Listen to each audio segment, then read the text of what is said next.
bringing so many interesting points to the table that you're giving me a hard time to summarize these at the end, but I'll do my best, right? So now I'm going to move forward to the next part, which is the second paper presentation, the second panel for paper presentations, and I'm going to be introducing the members of this second panel, right? Hopefully they are all connected and we can proceed. In this case, we're going to start with the first presentation, which is Mark Pazmar and Stelios Siglidopoulos. Sorry for the pronunciation of your surnames, right?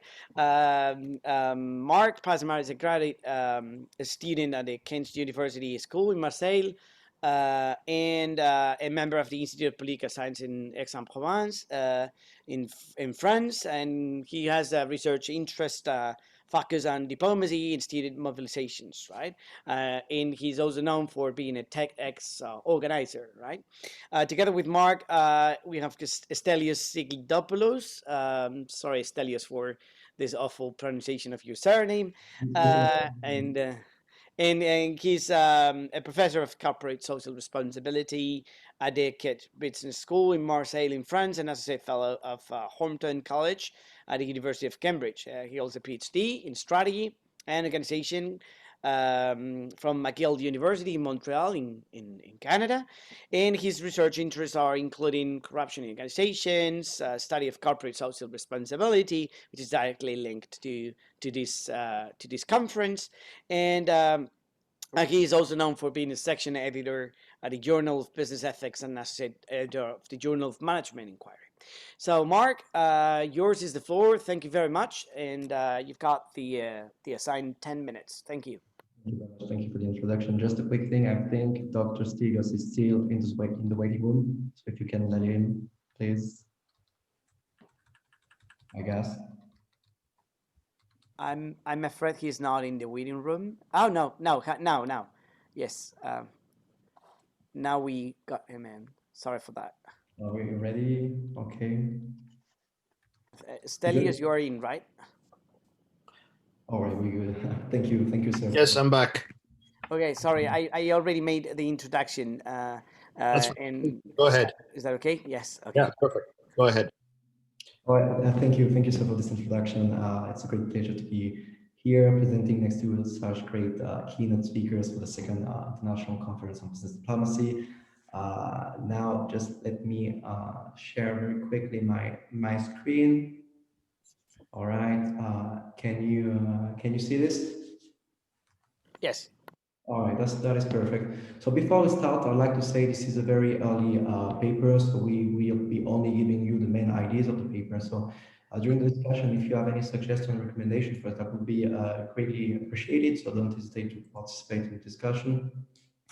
We are going to be talking again about business diplomacy, which is a great thing, but also the extractive industry and also social licenses to operate.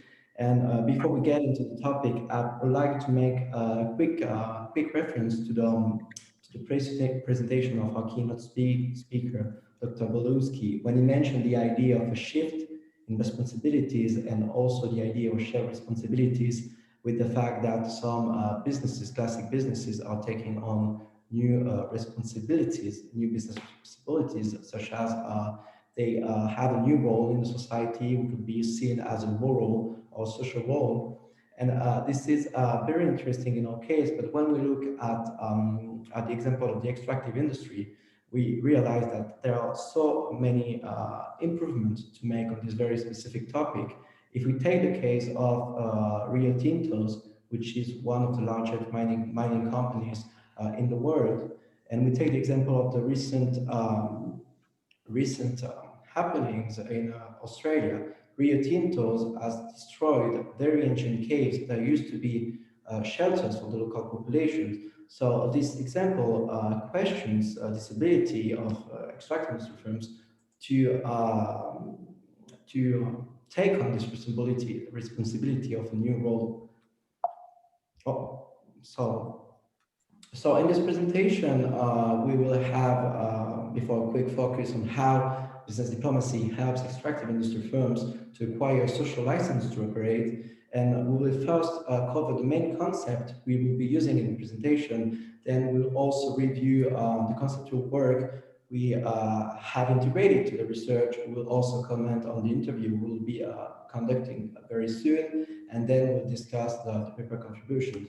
So if we go through the concept, pulling from your work, Dr. Rural, business diplomacy is about engaging with relationship with multiple stakeholders in order to obtain a social license to operate. In this presentation, when we talk about extractive industry firms, we include all firms performing mining or extractive activities. It could be oil, it could be gas, or it could be just classic mineral extractive industries. So in the very specific case of the extractive industry, when we talk about social license to operate, it's the broad approval of a mining project for the society. And very interesting notion in this presentation is the notion of social license to operate levels. There are 4 different levels, which are withdrawal, acceptance, approval, and identification. In more practical terms, the higher the levels, basically, the easier it becomes for a company to operate. We will be also in the presentation referring to soft performance factors, which basically are classic non-financial indicators, and we can take the example of the reputation or image for companies. So it seems like, contrary to other industry, the extractive sector is mostly distrusted by stakeholders and is way more exposed to public scrutiny. And it is simply because when extractive industry firms operate, they do necessarily produce negative impacts on the environment, but also and often on communities. The thing is that those impacts are very visible. So we have taken the example of Rio Tinto's in Australia and the Australian caves. Dr. Sanner in the last presentation talked about the example of shale oil in the Ogoni community, which is to a great case in point. So that's why extractive sector is more exposed. But another thing, and again, unlike many other traditional multinational companies, when they internationalize, extractive industries do not pick up a location, they follow mineral deposits. And by following mineral deposit, they often face very different social demands, very different stakeholders that are basically location related. So when they internationalize following mineral deposit, they are always facing risks that are location related and that they cannot avoid by moving to another place. So that's why it explains a great number of stakeholders as well. And going back to the idea of internationalization, we understand that extractive industry firms internationalize to get more business opportunity, to find more mineral deposit to exploit. And the thing is, as they set up operation in many different contexts, many different places, they face many different stakeholders that are also location related. And when we add up everything, it brings more social demands.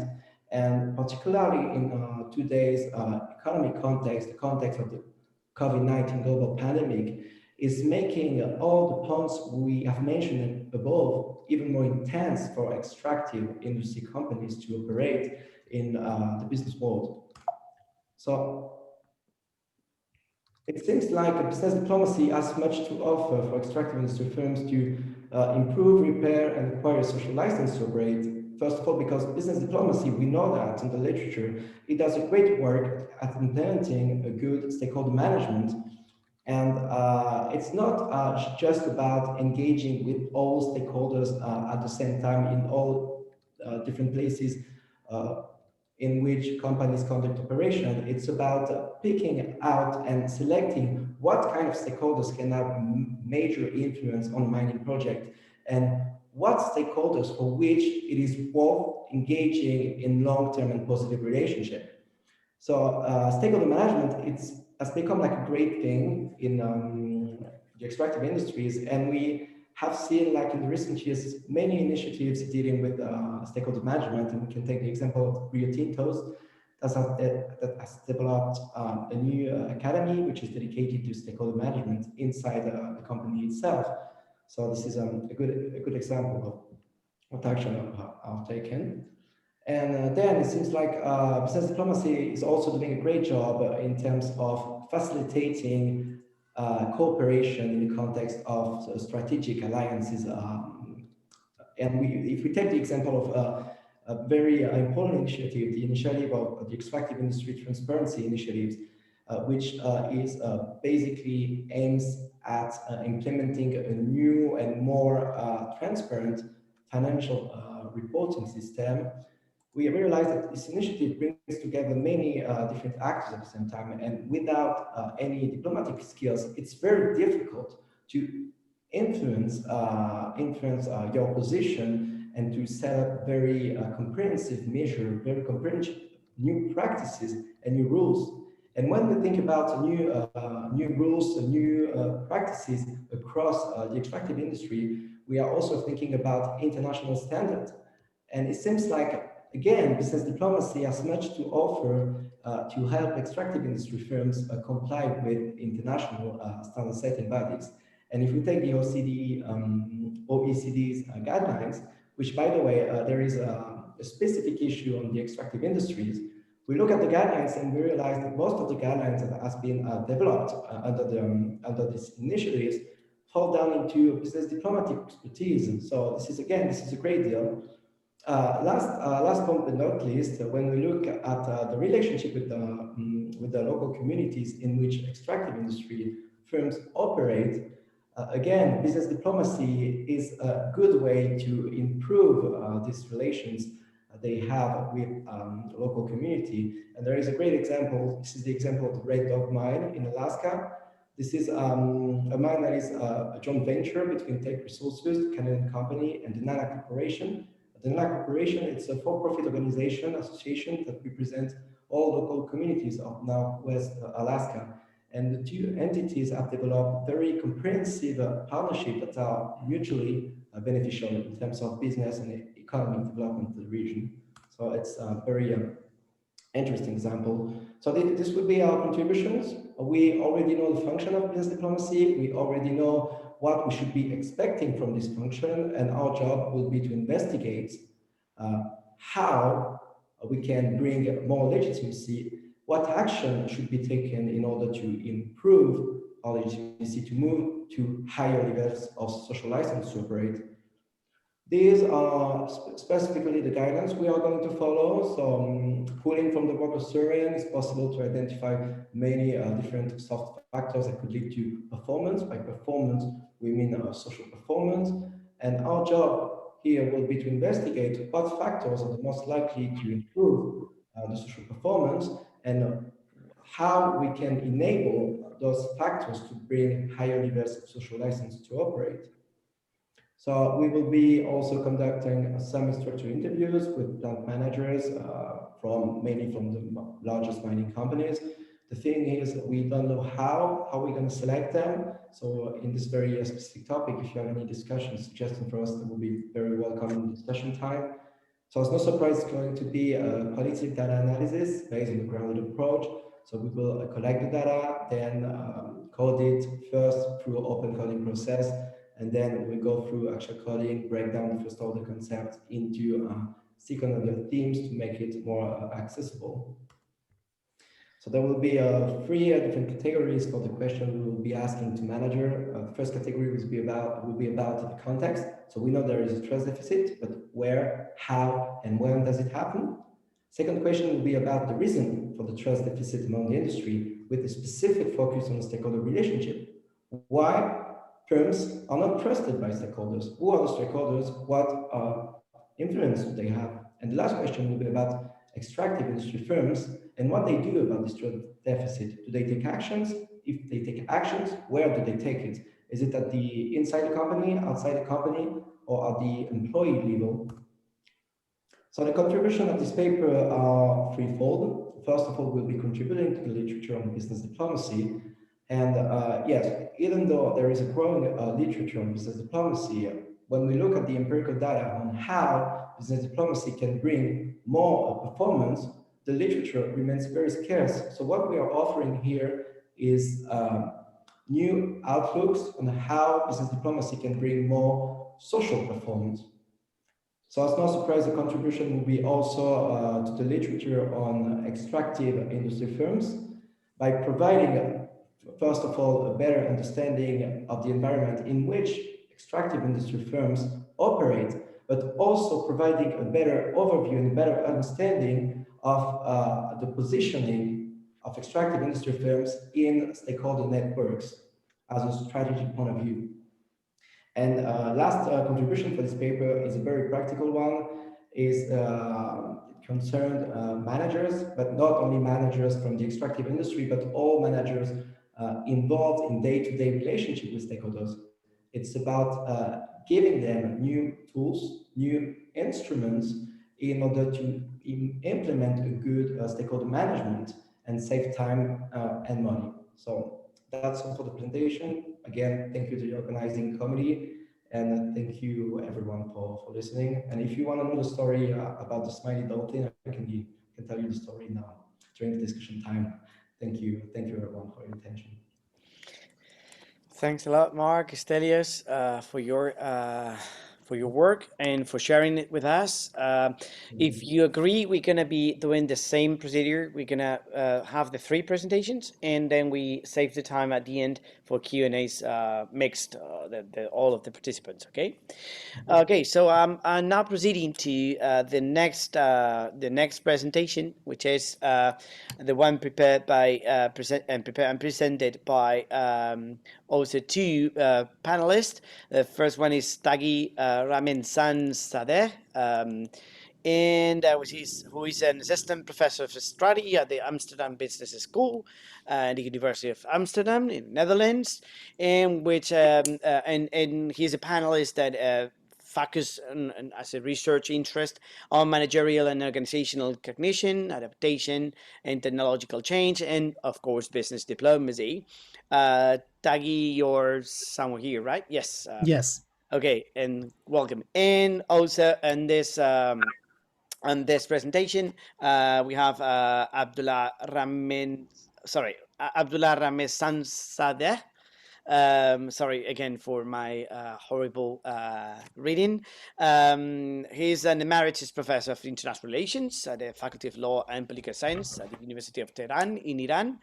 And he has a research interest on ethnic conflicts and also a professional background as a politician and former governor of the Kurdistan province and former secretary of government in Iran. Right.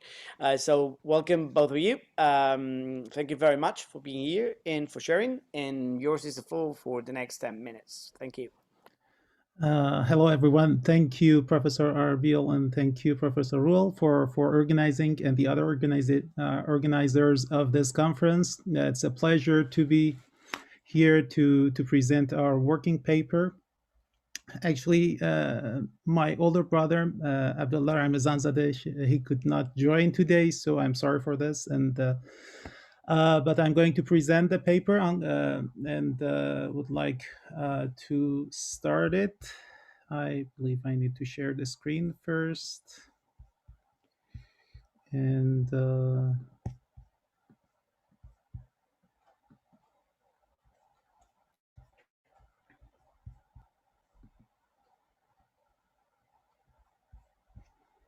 yeah, I believe you can see it now. Yes? Yes, we can. Okay, but now it's black, but okay, so it's strange. So let me see. Let me try it again. Maybe stop sharing and share again. Yeah. I do so.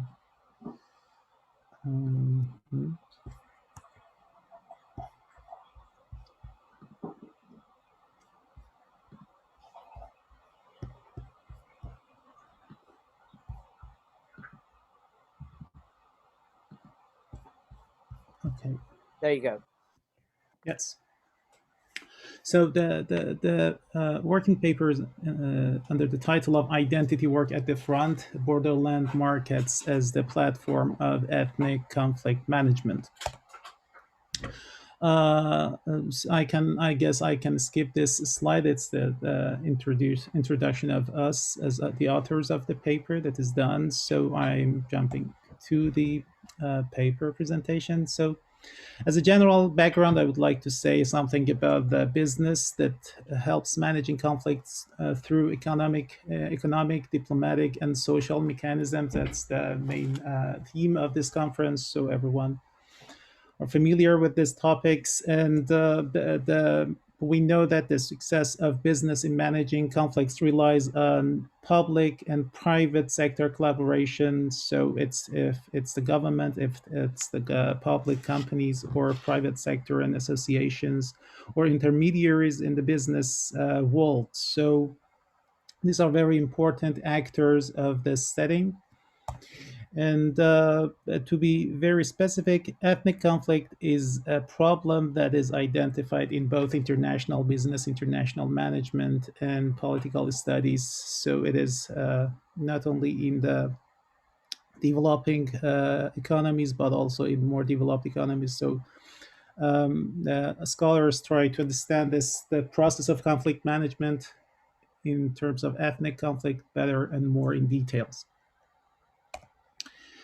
For the theoretical background, I would like to talk about how ethnic conflict and identity are connected. So we know that territory, history, language, religion, culture, race, and several other things can cause ethnic conflict. They can be individually affecting ethnic conflicts or creating ethnic conflicts, or collective together they can cause ethnic conflicts in different regions. And the point that interests us is that the same elements form collective identity. So when you speak about identity, you can speak about, you can see the connection between territory, history, language, religion, and etc. So it is good to see how these two are really connected. And by identity here, we mostly mean that when a collective member think about their identity, their collective, their group, organization, ethnic, and they see that their identity is threatened, or something is happening that they feel less advanced in terms of the other comparative groups, collectives. They try to protect their collective, their group, even sometimes through taking violent and risky actions. But about identity, the definition that we would like to have in our research is that collective identity is the collective members' perception about who we are as a collective, what we do, how we do it, and why we do it. As you can see, it is multi-level and multi-dimensional construct, and sorry for this. And to us, collective identity is a social construct, a perception that is always in the making. So we can call it identity work. And it is also socially situated. So different environmental situations can make a dimension of identity more salient, and probably can make a narrative of the identity more acceptable by the collective. These are very theoretical assumptions of our research. So we have also something to add to the uh, mm, research context, to introduce the research context. It is mostly focused on co-ethnics. Co-ethnics actually reside on two sides of the borders, and they can always be a matter of concern for governments, especially in regions with a history of tension. And that peace and security at those borders normally is a priority of government and business at the same time. And peace building policies for them probably require independent or mutual type of cooperations with the neighboring countries. And most of the time, they include business measures. But what we are more interested in understanding better and more in depth is the role of business in co-ethnics conflict management process. So we look at it as a process. I'm in the conflict management, and we would like to know the answer of how can business guide collective identity-based actions toward peaceful behavior in co-ethnic regions, and how do policymakers, business practitioners, and intermediaries contribute to the conflict management process. As I said, this is a work in progress paper, so it is mostly based on interviews with informants in public, private, and intermediary sectors. And we also use publicly available data, experts' opinion, and media coverage of the dynamics of the region of our research. And it is mostly focused on the period of 2010 to 2018, and we use grounded theoretical method, and but the case is that we don't think we have received a theoretical saturation, so we need to collect more data and we need to analyze the case more in depth. So your comments and remarks or questions with respect to the directions that we can take this research step forward would be highly appreciated at the end.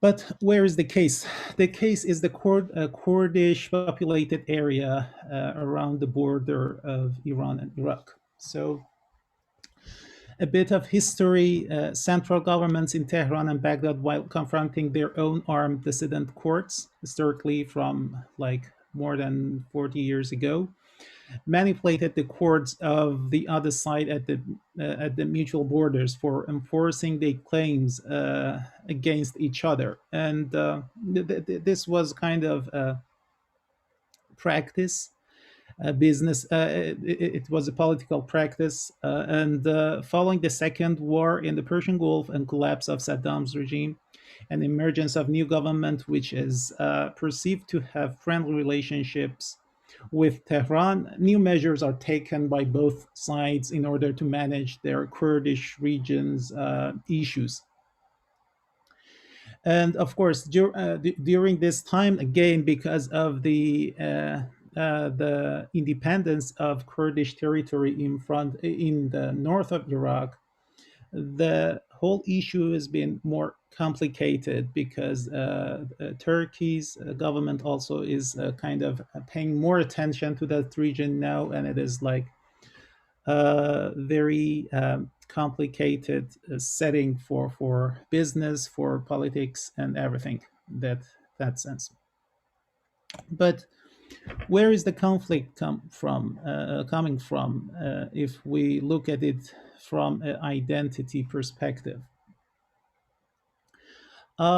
There is a perception of deliberate discrimination inside borders in the Kurdish regions inside Iran. So, economic and social backwardness, and this is something that is the main theme in this perception, and it has something to do with the higher rate of smuggling, drug addiction rates in the region, and brain drain in the region. So these things, all of them together, created this perception of discrimination. Also, we know that identity itself has something that created kind of distinction between a group and the others. So this perception worsened the identity-based conflict. At the same time, the perception of enhanced political condition for the co-ethnics on the other side of the border kind of made the Kurdish population in Iran to think of, okay, to comparing themselves with the others and see again they are behind them. So these things, plus the history of confrontation between the courts and central governments in the region, as create a kind of basis for conflicts. And the popularity of these perceptions and history together increase the likelihood of aggressive and violent reactions. So you can say regional peace and security can be threatened by this. And the more nuances of this is that because of the uh, presence of Kurdish guerrillas in the region. Smuggling is, as I said, is a widespread was a widespread phenomena and it still is. And there was a belief that Kurdish guerrilla used commodities smuggling as an umbrella for entering the area or leaving it after operations. So it was kind of the cause of this higher security sensitivity of the region, one can say. And so in such conditions, co-ethnics could have different reactions: silence, support for their co-ethnics, support for governments for of the other side of the border, and all of these things could worsen the situation. But what happened in the conflict management story? So the Iranian government and Kurdish regional authority made several agreements, and one of them was based on business, so facilitating business between the sides of the border. And they established border markets, and those border markets organized local trades between the courts of the both sides of the border. That was first, and then local business associations, cooperative companies led the development of the markets. So they started working, and this caused a kind of exponential growth of the domestic and co-ethnic trade.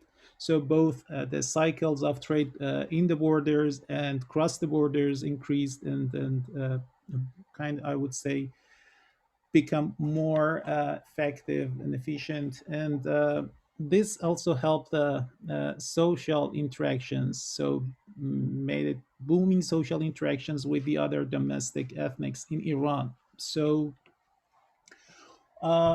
this is the story in very short report. So what we found interesting is that, and identity, the collective perception about collectives, core social elements, is intertwined with collective existence and practice. So I would say this is not the very original finding, but the next part is that you can I mean you cannot empty the society from its identity. So peaceful narratives of the identity can replace the identity based drivers of ethnic conflict. And this happens actually based on the change in business policies as a sign of recognition and attention. So, positive signs of recognition and attention that balances the perception of deliberate discrimination, first of all. Then, the social interactions with the other domestic ethnics that could balance the historical mindset of confrontation. So the both sides, I mean, not only Kurdish ethnics, but also the others, they develop this type of mindset that they normally in a confrontation. So this trade between them help to smoothen these perceptions about the other sides. And of course, the trade with the other side of the border created a more realistic perception about the conditions of co-ethnics on the other side of the border. So all of these things could help that somehow occupational identity or business identity became more salient, and this salience worked as a moderator of ethnic identity drive for violent reactions. To conclude the research so far, we know that identity-driven conflicts can be resolved at least partially by identity-based measures, as I presented them, action and cognition-oriented measures by policymakers, business practitioners, and intermediaries contribute to ethnic conflict management process, and of course improve the regional security. And social recognition and attention, natural type organic social interaction, and reprioritizing identity dimensions are the three aspects of ethnic conflict management in our case. And this is the list of references. And at the end, I would like to thank you, everyone, for your attention. Thank you very much. That was a very interesting presentation, Tagi, and thanks a lot for sharing with us. We'll have also the chance to receive some questions at the end after the third presentation. So thanks again for sharing. And last, the third presentation, it's going to be addressed by one of the sponsors of this conference, which is Professor Rule. As you all know him, but I'm still going to introduce him. It's a pleasure. Hope Rule is Professor of International Business and Global Talent Management at Holt School in The Hague, Netherlands, and he's working with the HTH Research Center, and he's a research affiliate at the University of Twente, right? And so hope you are connected, right? Yeah. Oh, Can you hear me?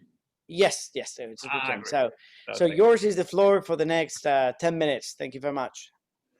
Fantastic. Thank you so much. Let me try to show that I'm very, very skilled in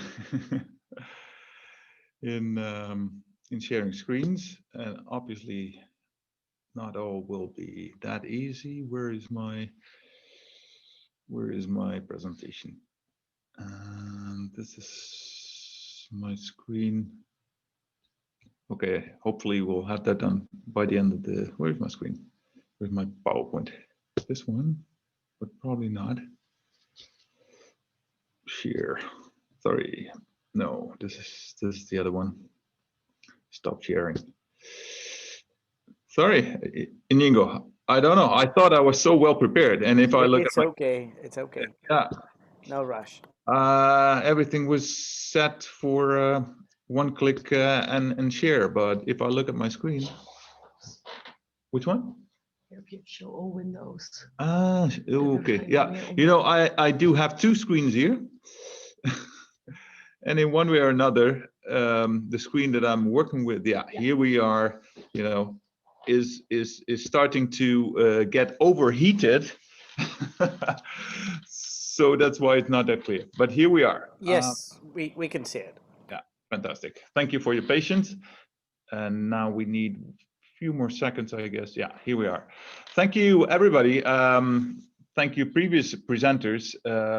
And thank you also so far for what we've heard in Dudu's session with panelists like Raymond Zahner and colleagues and fantastic. Why am I saying this? Because we seem to, you know, on the one hand, we seem to have so many common views on what's currently going on in the world and how perhaps we should move on.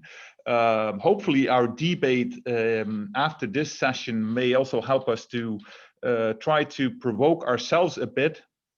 Perhaps we see some different views on issues.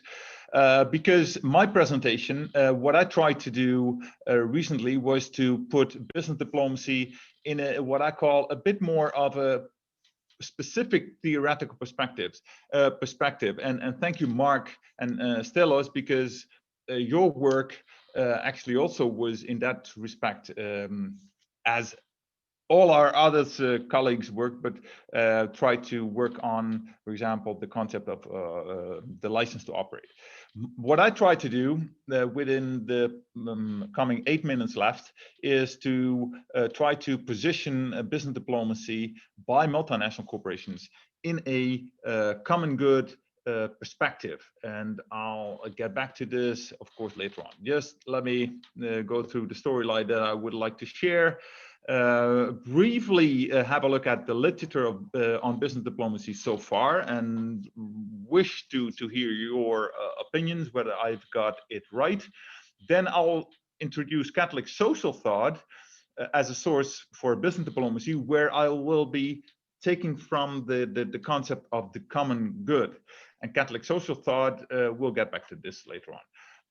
From there on, I've even tried to develop some sort of an assessment tool that could be used to assess to what extent business diplomacy by multinationals is actually serving this common good concept and is serving the common good, and what are the results. And I will I've used a Facebook case study that we did in early project to showcase that, so to speak.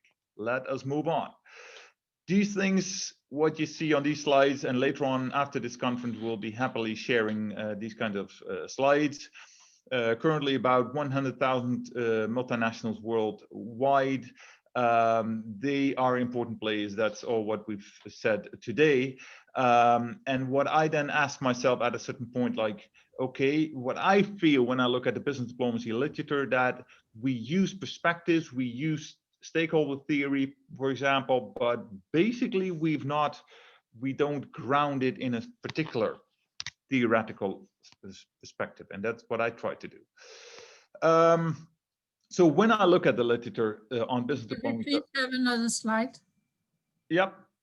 You don't see another slide yet? Okay. We see the first one. Oh, really? Ta-da! Yeah, this is interesting. How can I do this? Why does it?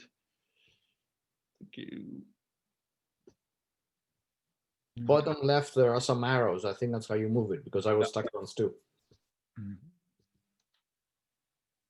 What do you see now? Still the first one. Oh, We still see the first one. Yeah. I'm looking at my other screen as well. How come? Guys, okay, I'll be working on this. What happened? What is going on? That would be pity. Or is my screen sharing is paused? Okay, why?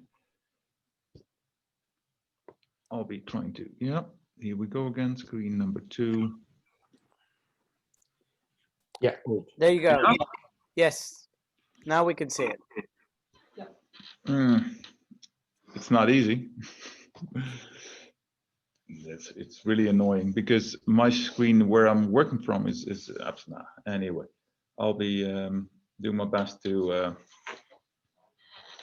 if please Rian, if you just can advise me, because on my own screen I do see what we all together see, but and if I would be using this one, no, I can do it from my other computer. No, this is a pity.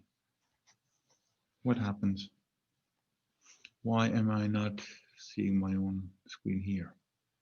Oh, that's weird. Yeah.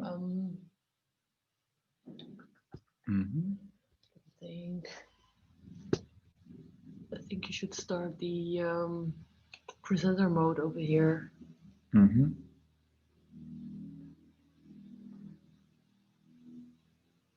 Try to stop sharing and then share again. Yeah, thank you, Alicia. I'll stop sharing and then share again. PowerPoint. Yeah. Let me try this one. Here we go. Here we are back. Yeah. And now click on this one, and then you have to open it somewhere, like I think here or below there. Yeah. Meeting controls. Yeah, that all. That's really annoying. And my screen is totally overheated. It seems like no, because now even this one doesn't work. Okay. Maybe if you give me the rights to, then I can maybe go to your next one. Yeah. I don't know. Yeah. Inigo, can you give Rian the rights to also the presenter rights? Because then she can perhaps hopefully. And otherwise I would switch to my other account and start presenting from my HR account where also I'm online. Dan, she already has the rights to co-host. Thank you.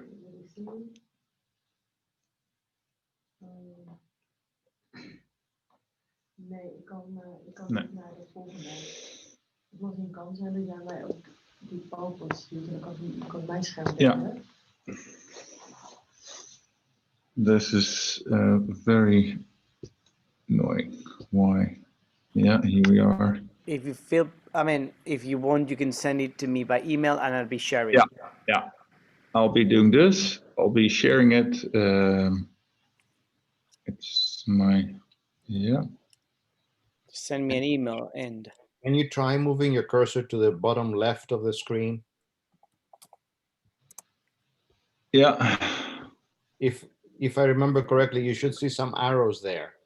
Yeah. I'm working on a Microsoft Surface who totally got overheated because of, and that's why my screen is so hard to work with, because now I tried to share already for quite some time and it is totally annoying. No. Okay. What I can do is send it to me and I'll be sharing for you. Dat kan ik ook doen. Ja, mag jij? Ja? Ja, maar ja. Jij mag het sturen, ja? Maar dan moet je het wel even mailen. Yeah, maar that's the hard thing. I can't share at this point because my mail program doesn't even respond to my sharing instructions. So it's totally. Op je e-mail? Huh? Is het daar in de cloud? Nee. Wait. Yeah, I know we don't have to. What I'll be if. Can you? I'm now on. I mean, I'm now using my HR connection, right? Can you see me from the other screen now? Full screen? Can you give me the sharing option, the HR, Inigo? Yeah. So there's also an HR. Oh yeah, this. Done. You already have the option. Yeah. Why is it not working? Why am I not unmuting?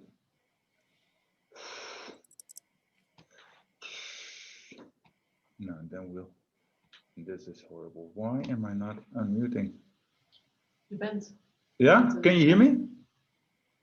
Yes, we can. Yes, Then this is no. And now I try to share the screen here, but it doesn't work.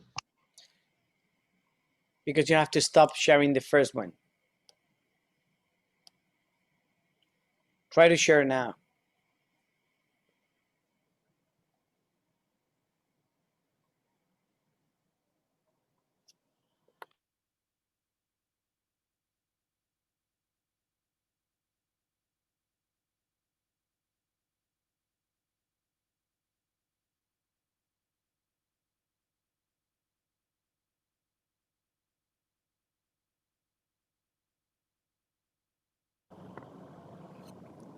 Now we see that.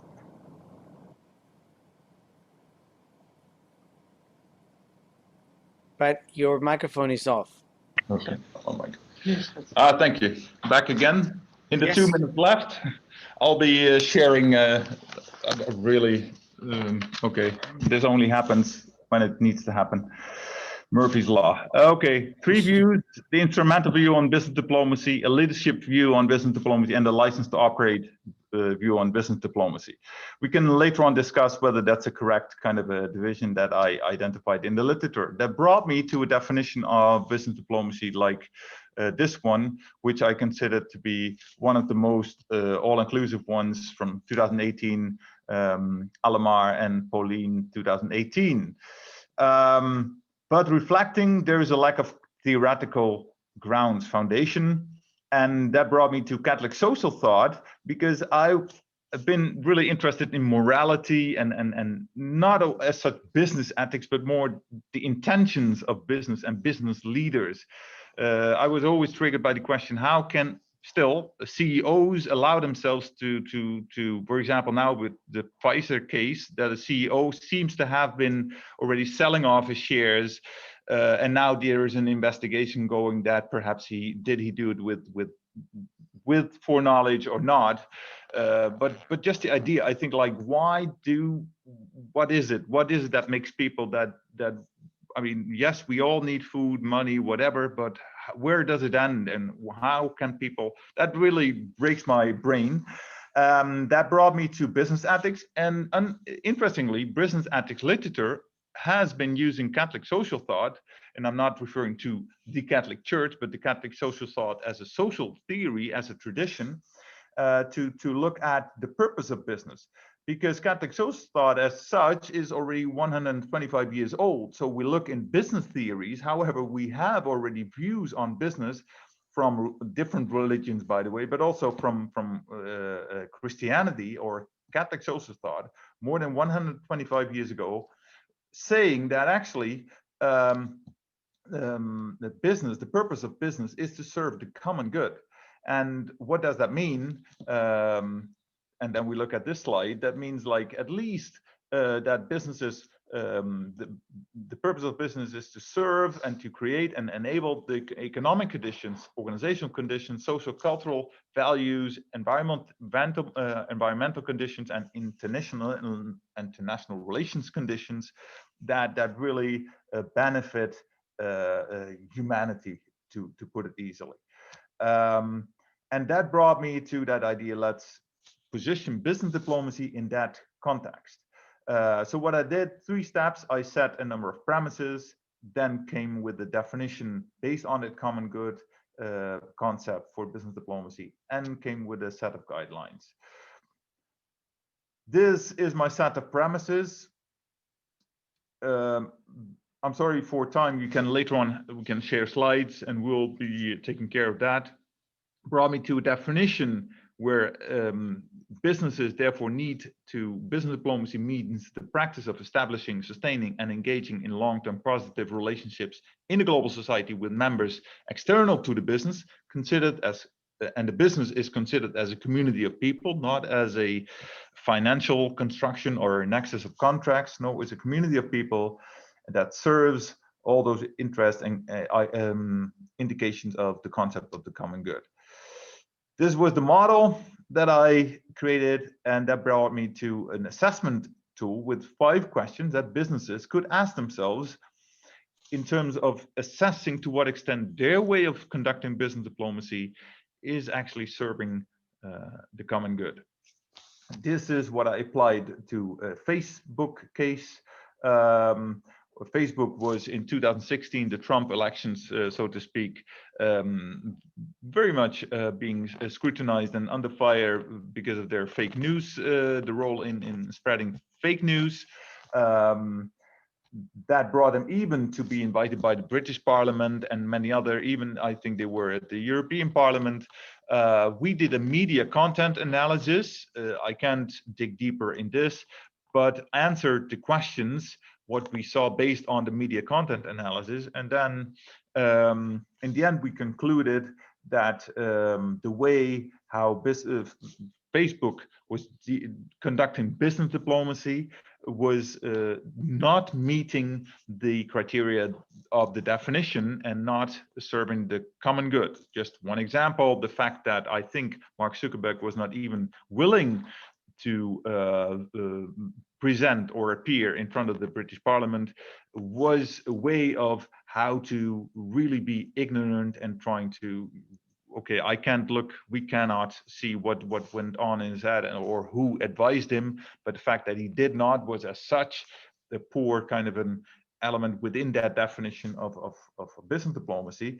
And our prediction would then be, if a company works like this, then they will continuously keep on struggling with their legitimacy, which actually has indeed happened over the past number of years, that Facebook keeps on struggling with its legitimacy. It tries to catch up, it tries to put new measures, it tries to act a bit more proactive, but not as much yet, but it seems to a certain extent trying to catch up.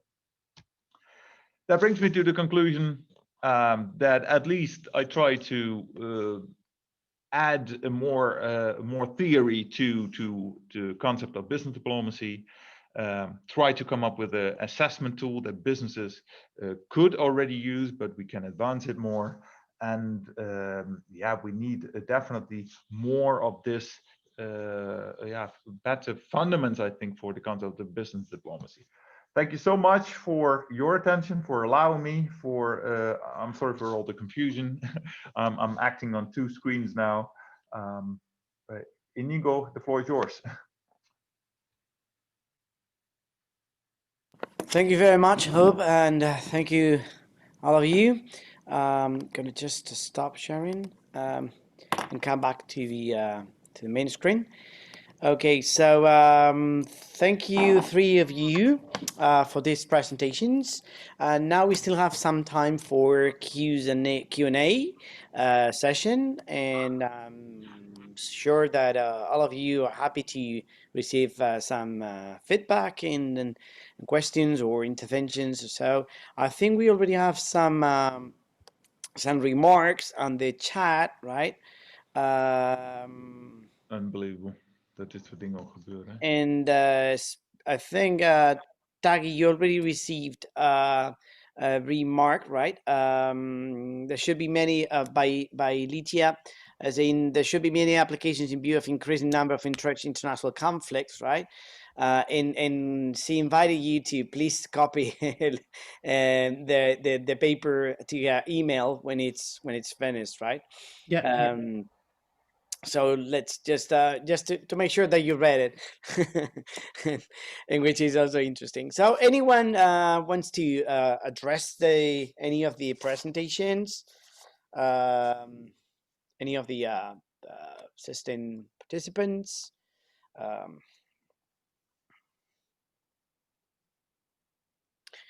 I've got something myself. If you want to break, if not, if nobody is taking the floor. Okay, I'll go first, and then when somebody else, you have extra minutes to think about it, right? And precisely, it's connected with the 3 of you, right? Well, particularly with Mark and Tagi, right? And on the issue of conflict in business and even though Mark did not speak about conflict itself in Stelios, Mark and Stelios, you address something which has created in the past a number of conflicts, right? And the extractive industry has created local conflicts, has created instability in terms of acting very often or perceived very often as going against the interest of local communities or and you directly touch something which is directly connected with conflict, right?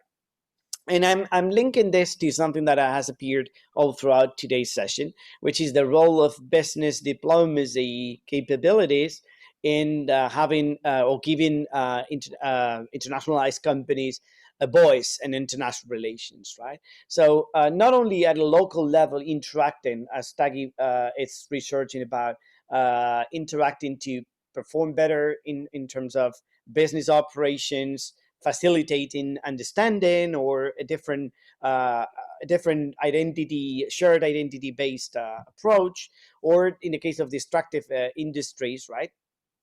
These business diplomacy creating a differentiated relationship with stakeholders, right?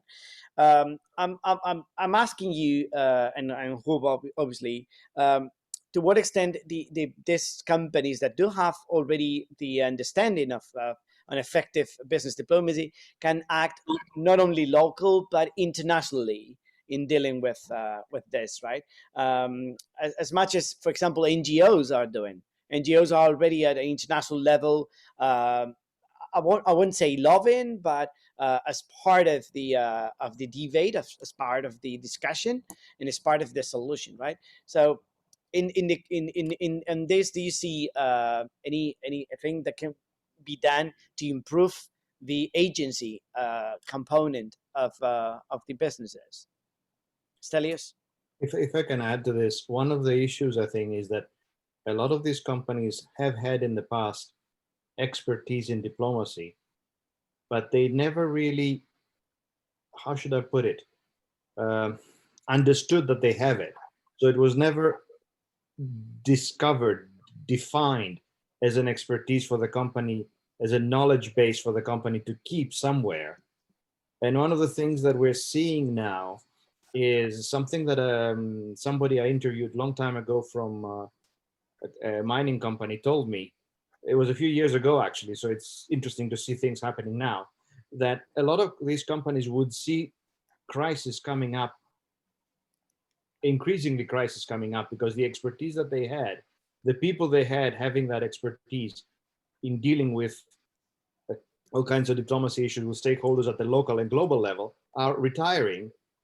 And because the company hasn't pinpointed the capability, there has been not enough efforts to maintain the knowledge within the company. And this Rio Tinto example that Mark brought up is very good example, because Rio Tinto was supposed to be the company that knew how to deal with these things. And if they're screwing up, I mean, there's no hope for anybody. So that is an issue here. I think that identifying business diplomacy as a capability that is important for the firm and making sure that it is maintained within the firm over the long term, not within the life of somebody who works in the firm, me or you. Well, you'll retire, I'll retire, I'll go. So make it less dependent from the people, and more like accumulating a DNA of the company, right? Something like what consulting companies are doing to maintain their capability of dealing with XYZ, McKinsey or so on, which a lot of other companies are not doing, because extractive companies dig for minerals. They're not supposed to, they don't see themselves as diplomats, but it's a big part of the job. So that's one of the things I see. Thanks. Tagi, you want to add something? Yes, thank you for the question. Actually, to at least to my case, the business diplomacy is something related to the not really transnational, multinationals, or those kind of large established businesses. It's mostly about the communities. I don't know if I can call it business diplomacy for them based on the definitions that we had today, but it is something that the communities also need to develop some kind of capacity to, to heal the tensions in some ways, to be able to do their business. And at the same time, they need to have someone, some contribution from the government. They need to have some contribution from the society at general level. So it is not only about, for me, it is not only about the companies. It is about a kind of collaboration between different parts, intermediaries, maybe associations, business associations, and cooperatives in regions that are very much, that experience tensions, together with of course, with the help of, if there is any established business, then with the help of business diplomacy of those established businesses. But the point with these regions that are suffering from a long-term tension is that normally established businesses don't step in these areas. So it is not the case for them. But if they are there, it is of course an important, they will have a very important role to play in those kind of settings. Thank you very much. There's a question to Hope by Peter. Would you agree that a combination of the Catholic social thought principles and the Japanese concept of kyosei could be a powerful guideline for business diplomacy? I think already, Hope, you already said something, but you can share in the... Yeah, thank you. Yeah, I do see that for sure. Yes, of course. I mean, we as scholars, we try to tend not to put everything on one pile. Sometimes we do, and therefore we try to go back to basics. And that's why I tried, okay, let me strictly look at Catholic social thought. However, I did in an earlier stage a review of different religions and how, for example, they look at business ethics and the purpose of business. And then the interesting thing is then, at least when I look at the major religions in the world, whether it's Buddhism, Hinduism, Islam, Judaism, Christianity, they do have, interestingly enough, very similar views on the role of business and how businesses and how entrepreneurial activities should be conducted. It's really, really interesting. So I think actually a combination of many of those sources could be even used as a tool to make that appeal, because much of the things that we're today addressing and the things that we're pushing forward for what I call just a better world, a brighter future for all of us, that needs some force, that needs probably to sound and to be heard more strong, in a stronger way. And perhaps many of even the players in the different parts of the world may be at least sensitive to perhaps more religious or spiritual kind of norms in this respect. I want to stay myself on the scholarly side rather than on a religious side or whatever, but in order to make people move, it could help. So I think that's a really interesting thought, Peter, what you've addressed. And thanks a lot, Hope. And there are actually another 3 things. Very good. Melodena asked, do you think there is a difference between a business that pushes a government to work for its agenda, or a government that works through a business to achieve its agenda? And if you have to theoretically separate these 2 types, what theoretical lens would you be using? It's a question for all panelists or any.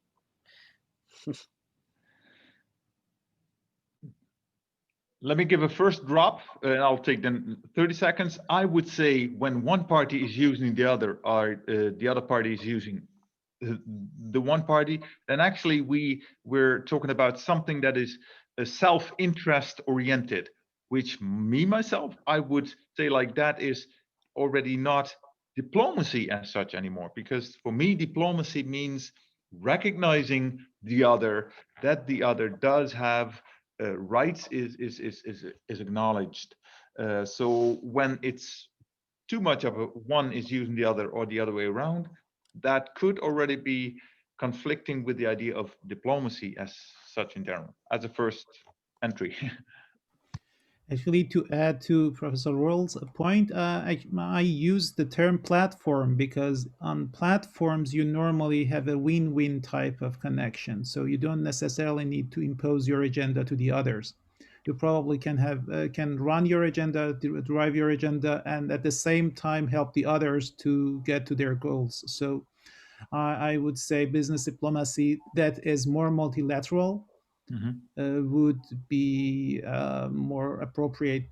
I mean, more useful or more effective in many sense. I understand your point, and then I would say like, wow, I can follow your line of reasoning. Okay. Can I come in briefly? Of course. I think Hoop's presentation made me think of previous discussions in a sense that I see some of the community on business diplomacy think business diplomacy is just another tool of companies to be more efficient in its way of dealing with different stakeholders, other than just simply price and package and all that. But it still is part of the concept that companies are basically there to profit maximize for their shareholders. Since then, we have had many discussions, and I think a lot of current themes and discussions, and that includes the SDGs, are a bit more normative. They're more advocating an alternative way of conducting business and of being of thinking about our society. And when it comes to more effective more inclusive, more participatory, transparent ways of organizing our companies and interacting with society. To a large extent, that's the SDGs. And I think the SDGs could help a lot to bring a bit the normative part to our discussions, which otherwise, to me, is just a continuity of traditional Milton Friedman's concepts that business is there for business. And we just do a little trick of doing a bit of business diplomacy to be smarter than the competition, but not more. And what Hub adds is a good discussion. Could it be feasible to think of business diplomacy supporting companies to do more than just profit maximization, and not just to do that as a trick to, or as a tactic to outsmart the competition? Because as we all know, we have the fake green reports or blue washing and all that stuff. So to refer to the SDGs, and particularly to SDG 17, which is about partnerships, if you look at the different targets, they add this additional component of sustainability. And I think that's good without being, let's say, sectarian, either, too Muslim or too much Catholic or whatever. It's above religious denominations. It's good for all of us. So I think that's what we tried to do actually with the previous chapter in Hub's last book, is to emphasize business diplomacy, or the business diplomat in a company could help the company broaden its raison d'etre and to look for positive, mutually beneficial engagements with the rest of society and the rest of the environment that the company is operating. So I think I very much support what you presented, Hub. I just add that little piece about non-sectarian, but as such, yes, why not? To me, that's a good link to the SDGs. Thank you. Yeah, Raymond, I thank you. I again also follow your line of reasoning, and I do agree that the SDGs, the good thing of the SDGs is that they bring at least a bit of a normative framework for what we're doing all together in the world, and also for businesses, but other organizations as well. But yes, your line of reasoning and your work also, and what I now try is let's say, but it should be more than this. It's not like just waiting for some slow moving normative frameworks that we all more or less can agree on, that those are 17 or 15 good kind of, it should come, it should be good if it really comes from within and aims to higher than justice, and without external parties pushing it or needing to regulate it per se or but that's a hard job, of course. And I mean, in your work as well, I mean, you're training diplomats and businesses all over the world in your, it's on the one hand we're scholars, on the other hand we want to move forward and push a message or the envelope, and those things. Yeah, thanks. Sure. On this, I think it's interesting also to have a look at here in the Basque Country, which is a very small region. Most of the largest corporations are workers-owned corporations, right? And they're cooperatives. I don't know if in English we say cooperatives or not. But and I think it's interesting too in the way that the common good it's perceived. And not only the profit maximization, because the effects that that running an effective business diplomacy, it means that there is a kind of social impact, right? In a society where the workers are the owners of the companies, right? So it'd be interesting also to mix some of this philosophy in terms of business management with the hopes of with Hope's idea about common good being the and Catholic social thought. Which, by the way, some of these corporations in here were founded and run by Catholic priests who started the idea of cooperative working and etc. Right, Yeah, you're based talking on about Catholic. Mondragon. Exactly. Yeah. Sure. Exactly. Yeah. And which is the largest here, the largest corporation. And so that would be also interesting to see how business management based on Catholic social thought, and as an example, Hope, for your work, if you're going to have a case study associated to this, Mondragon, as Raymond said, would be also an interesting case. I like to add what you just said, Inigo. We've done a lot of work on cooperatives, also on solidarity and social economy. To some extent, the cooperatives, including the worker-owned cooperatives, can be a bit narrow-minded in the sense they do good for their own people, so to speak, right?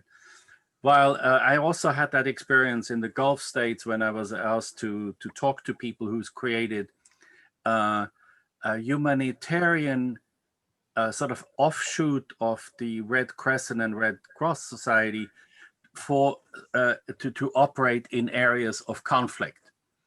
However, they were only aiming at doing the same thing as the Red Cross, but only for their own people, meaning to help Muslims who were hurt by the conflict or their families.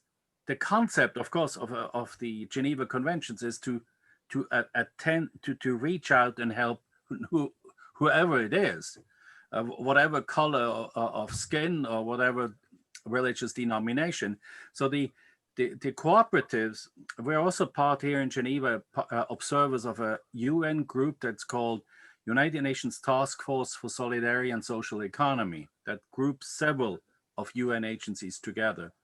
And we did some initial research.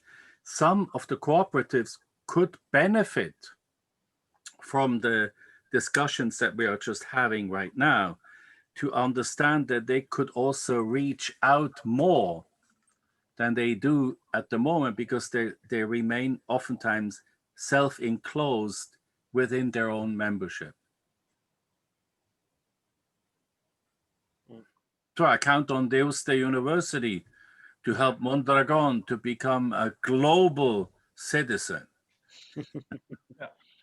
No, Raymond, that really is a super sharp kind of an observation indeed. You know, as soon as self-serving self-interest comes in, even then or serving on own groups or things like that, then of course we're talking about from an idealist kind of an ideal world kind of, but indeed, and that's one of the big achievements of the United Nations, you know, and the Universal Declaration of Human Rights, at least, that we got to a stage that something like this was put together, even one could say. So, right? I mean, just it's not about only serving our own groups, or it's making that move beyond. And I don't, again, sorry, thanks. Great example.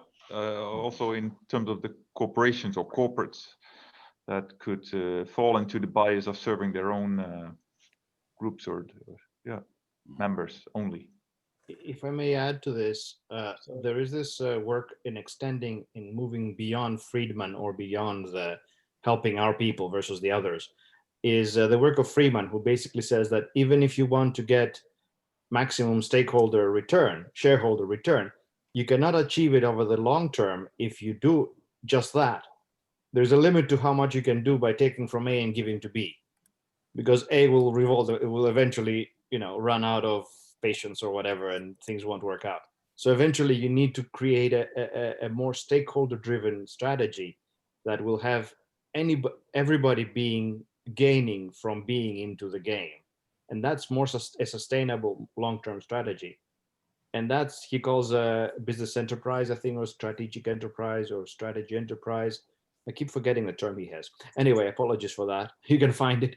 The thing is that this is the what business diplomacy can help everybody do, create this win-win for everybody. So this solution, this strategy, this situation is maintained for the long term, and we all win by it. Strategic management. Yeah. So we don't win today $10, $20, but tomorrow we have a revolution and we lose everything and it all falls apart. Sustainable. I think that's and I would recommend Freeman's work on that. Anyway.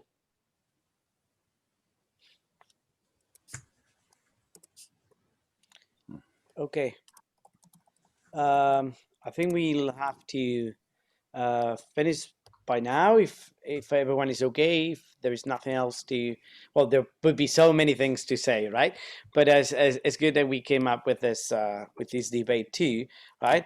As we have a scheduled session following to this one, and I'm gonna be closing this panel.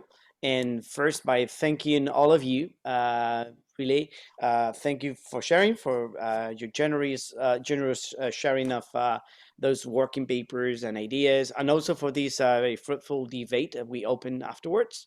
I think that's been very interesting. I wrote down lots of things, and I bring with me many things to go around, right? Especially this common good, common part. How common is the common good, right? And we're going to move on to the next one, to the next session, which is the second round table. And before that, we're going to make a break of 5 minutes, if everyone is okay, just to have some water and whatever people need. Let's say that I'm going to just share my screen with a very short break of a few minutes, so everyone can get in and out of the session if needed. And we come back in 5 minutes. Okay, thank you very much. Some people cannot reconnect, so maybe you want to look at Mark, for example, was kicked out and couldn't reconnect. Really? Yeah, I don't know. Oops. Yeah, that's the problem. Now Well, I'll check again. I'll check again, right? Yeah, Okay. Mark is now admitted again. Okay. I just saw that he was trying to get in. Sorry about that. And we got also Sean now. Very good. Welcome, Sean.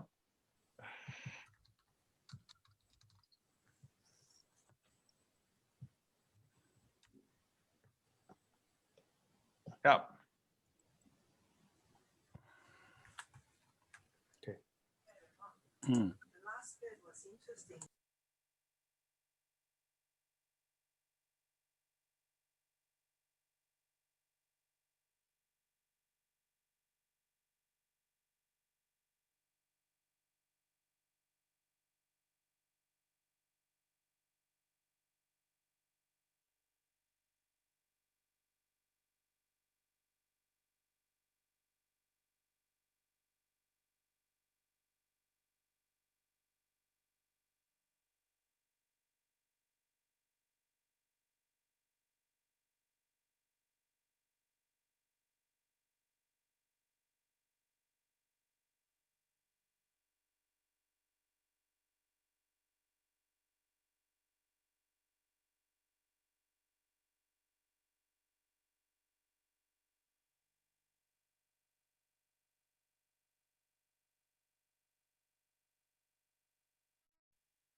Good.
Okay, so oh, what happened?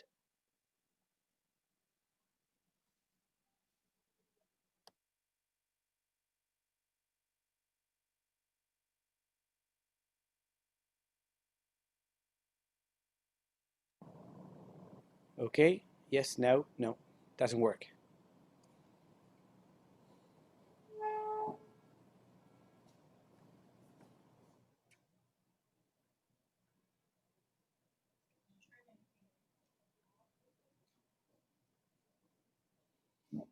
Mm-mm.